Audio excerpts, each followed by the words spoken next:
Salam, saudara yang terkasih dalam Tuhan Yesus. Ya, perkenalkan, nama saya Heri Arjanto. Saya pengampu dosen agama Kristen ya.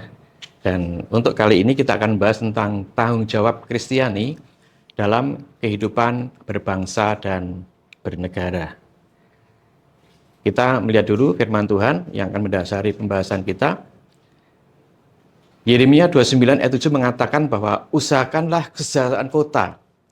Usahakanlah kesejahteraan kota kemana kamu aku buang.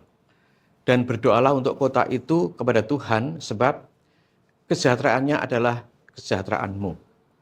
Ya, di sini jelas bagaimana kita punya tanggung jawab membuat kota itu sejahtera.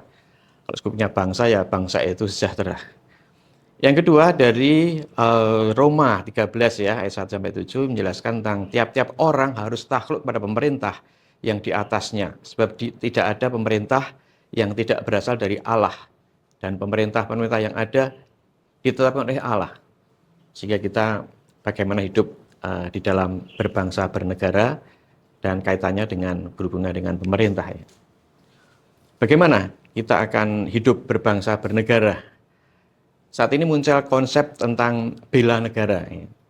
Konsep bela negara di Indonesia adalah suatu konsep yang mendasarkan pada tanggung jawab warga negara untuk melindungi dan membela keutuhan, kedaulatan, serta keselamatan negara Indonesia.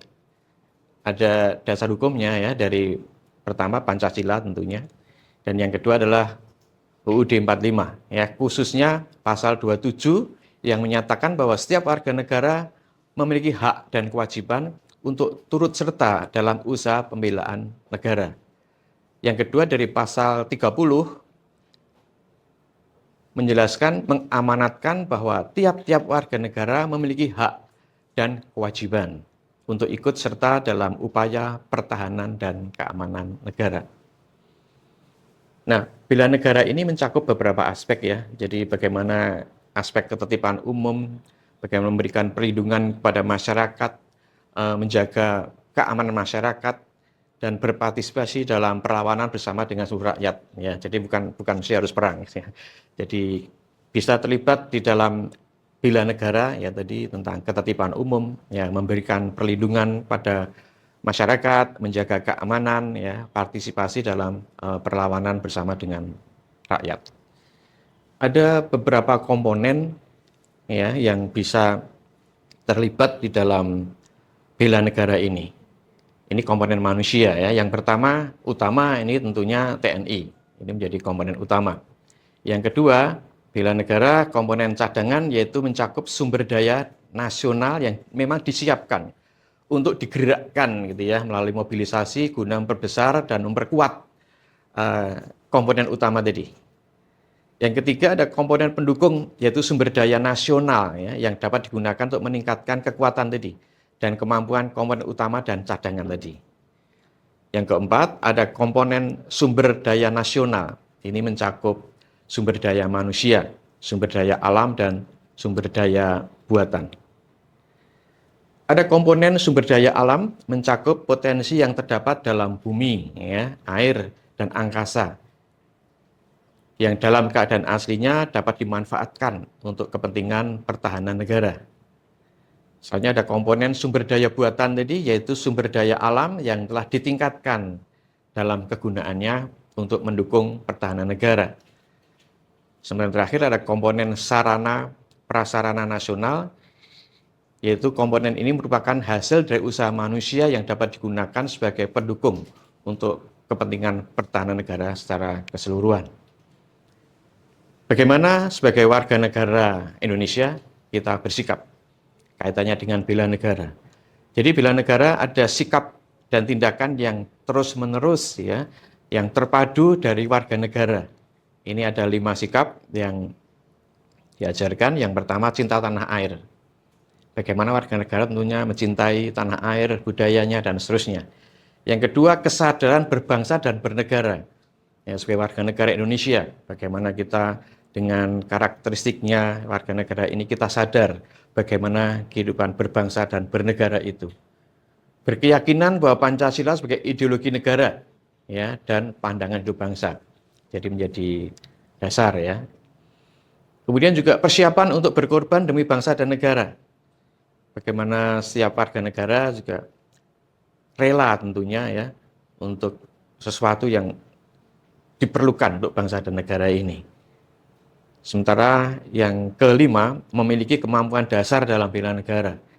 Nah, ini tentunya secara psikologis ya warga negara tentunya seorang yang kuat ya, tahan mental ya, sehingga secara psikologi memang survive gitu ya. Kemudian yang kedua secara fisik ya, kalau bisa bela negara tentunya secara fisik juga harus dijaga staminanya dengan baiknya. Bagaimana mahasiswa Kristen ya, dan apa alasannya untuk bela negara ini? Yang pertama, nilai-nilai negara Indonesia ini tidak bertentangan ya dengan Alkitab. NKRI ya memegang nilai utama yaitu Pancasila, Undang-Undang Dasar 1945 dan juga demokrasi. Yang kedua, Alkitab ini mendorong orang percaya untuk membela negara ya, Roma 13 1-7 tadi memperlihatkan bahwa semua ya pemerintah adalah berasal dan ditetapkan oleh Allah ya. Jadi kita membantu pemerintah tentunya dalam usaha untuk pertahanan negara ini. Yang ketiga, adanya nilai, adanya usaha-usaha dari luar negeri yang mencoba untuk menjajah NKRI. Penjajahan masih ada sudah di dunia ini. Bagaimana kita berperan? Karena penjajahan ini bentuknya sudah berubah ya, bukan lagi agresi militer seperti yang dulu zaman Belanda maupun Jepang.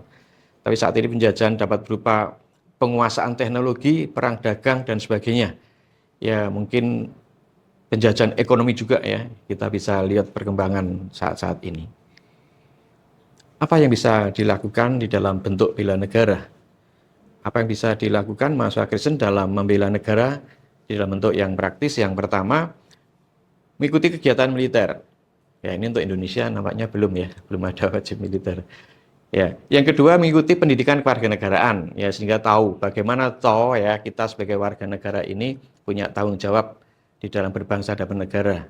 Partisipasi dalam masyarakat bisa kita lakukan ya membantu lingkungan di mana kita berada.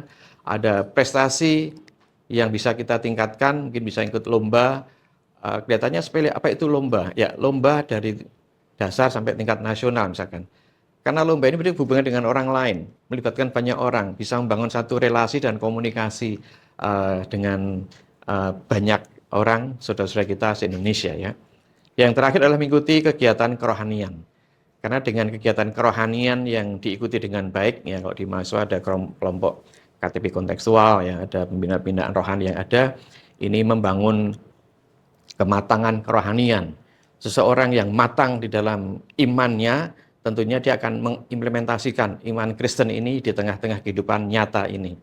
Ya, salah satunya adalah bagaimana bisa mengimplementasikan kasih kepada sesama seperti diri sendiri. Jadi ini satu kegiatan yang cukup penting ya. Jadi saudara, kesimpulannya sebagai warga negara ya, Indonesia, sebagai mahasiswa Kristen, ya kita yang hidup di Indonesia, ini kita bertanggung jawab ya untuk bela negara Indonesia ini.